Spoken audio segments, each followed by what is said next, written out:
In today's video, I'm going to teach you how to change language in Call of Duty Modern Warfare 2 on Steam.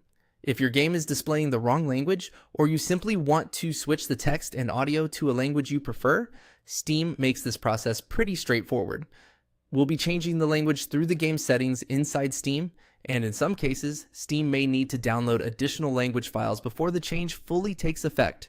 To begin, open Steam and go to your library.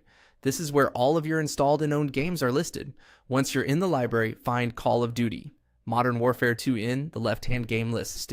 Next, right-click on Call of Duty Modern Warfare 2. This will open a context menu with several options related to the game.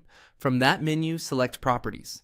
This area contains the game-specific settings that Steam manages, including updates, installed files, and language options. After the Properties window opens, click on the Language tab. This is the section where Steam lets you control which language version of the game should be used.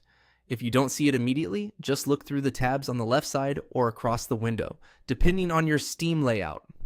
Once you're in the Language section, choose your preferred language from the drop-down menu.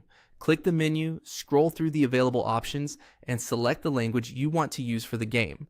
Keep in mind that the list may vary depending on what languages the game officially supports through Steam. After selecting your language, close the Properties window. At this point, Steam may automatically begin downloading the necessary language files. This is completely normal, so give it a moment to finish. If the download starts, it's a good idea to wait until it reaches 100% before opening the game, otherwise the language change may not apply correctly right away. Once the download is complete, launch the game. When the game opens, it should now use the language you selected in Steam. If it doesn't update immediately, try closing and reopening the game once more after Steam finishes all background downloads. And that's all it takes to change the language in Call of Duty Modern Warfare 2 on Steam. It's a quick adjustment, but it can make a big difference in making the game easier and more comfortable to play.